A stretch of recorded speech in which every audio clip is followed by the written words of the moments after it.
اعوذ باللہ من الشیطان الرجیم بسم اللہ الرحمن الرحیم رب اشرح لی صدری ویسر لی امری واحلل عقدۃ من لسانی یفقہوا قولی رب یسر ولا تعسر وتمم بالخیر۔ کچھ امپورٹنٹ چیزیں تھیں ہماری جو ہم نے لاسٹ سورہ جو ہم نے شروع کی ہوئی ہے سورہ کہف، تو اس کے لاسٹ لیسن سے ہم نے پڑھا تھا کہ امپورٹنس جب اس کی فضیلت پڑھی تھی تو اس میں ہم نے بات کی تھی کہ یہ جو سورہ ہے یہ ہمیں فتنہ دجال سے بچاتی ہے، جو ہمیں نبی صلی اللہ علیہ وسلم سے پتہ چلتا ہے۔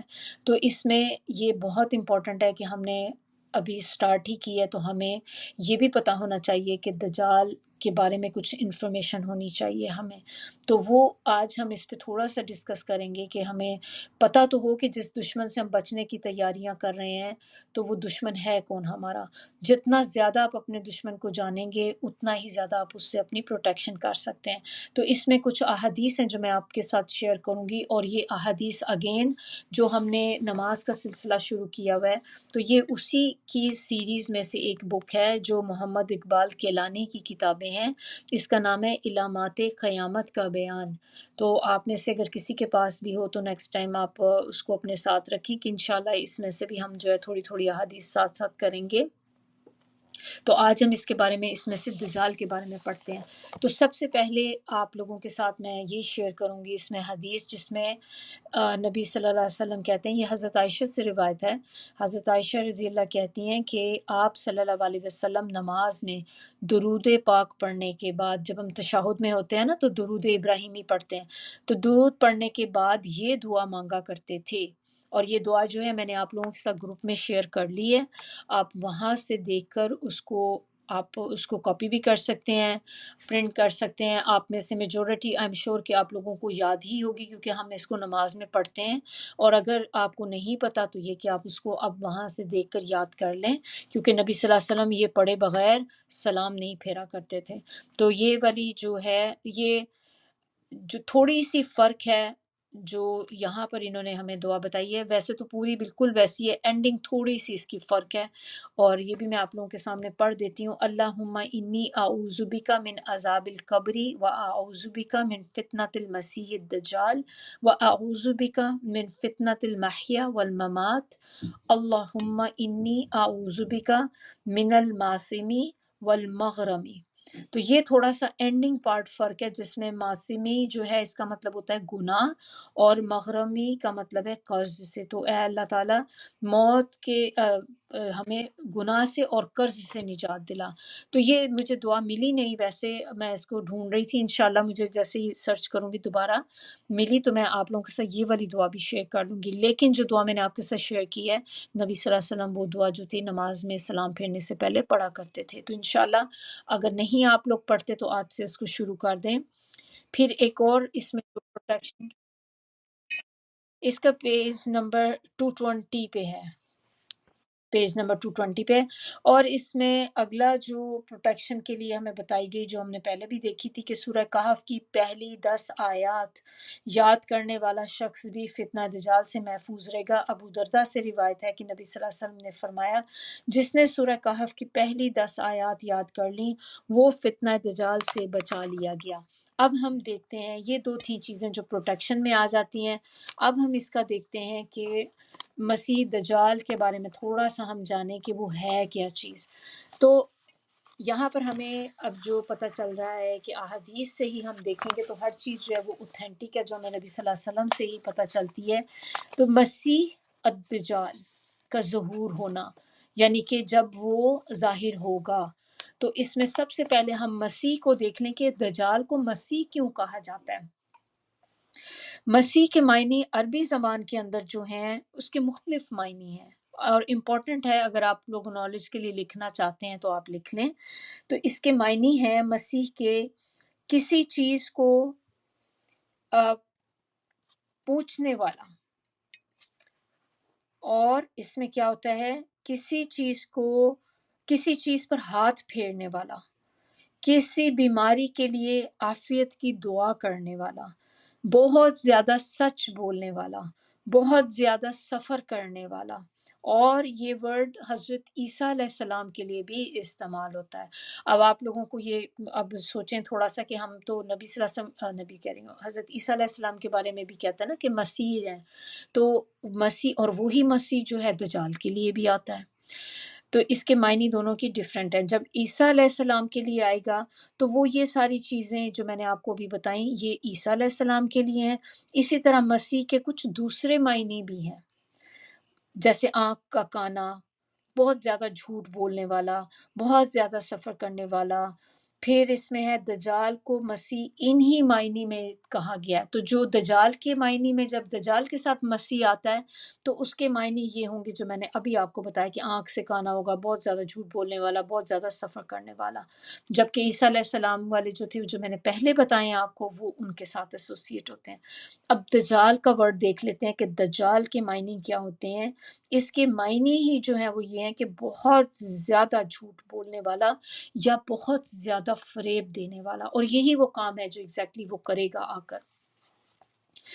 اس میں سب سے پہلی حدیث ہم جو دیکھتے ہیں وہ حضرت ابو بکر صدیق سے ہے۔ حضرت ابو بکر صدیق کہتے ہیں کہ رسول اللہ صلی اللہ علیہ وسلم نے ہمیں آگاہ کیا، دجال مشرق کی سرزمین سے نکلے گا جس کا نام خراسان ہے، چمڑا بھری ڈھالوں جیسے چہروں والے لوگ ان کے ساتھ ہوں، اس کے ساتھ ہوں گے۔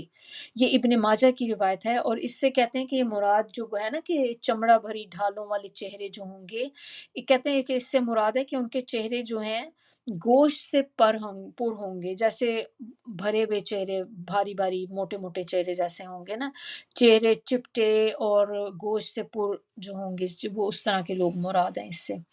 پھر اگلی جو اس میں ہے حدیث، اس میں ہمیں کیا پتہ چلتا ہے کہ دجال کا ظہور ایسے وقت میں ہوگا جب لوگ اس سے بالکل غافل ہو چکے ہوں گے، اور یہ ہمیں پتہ چلتا ہے حضرت صعب بن جسامہ سے۔ وہ کہتے ہیں کہ رسول اللہ صلی اللہ علیہ وسلم نے فرمایا دجال ظاہر نہیں ہوگا مگر اس وقت جب لوگ اسے بالکل بھول چکے ہوں گے، حتیٰ کہ جو آئمہ ہیں مساجد کے منبروں پر اس کا ذکر بھی کرنا چھوڑ دیں گے، یعنی کہ بالکل لوگ اس سے غافل ہو جائیں گے کہ پھر کوئی اس کو کبھی یاد بھی نہیں کرے گا دجال کو، کہ کوئی دجال بھی ہے جس کے بارے میں ہمیں ہمارے نبی صلی اللہ علیہ وسلم نے بہت سخت وارننگز دی ہیں، اس کے بارے میں ہمیں بچنے کا حکم دیا ہے، تو ہم بالکل غافل اس چیز سے ہو جائیں گے، اور یہ وہ ٹائم ہوگا جب وہ نکلے گا۔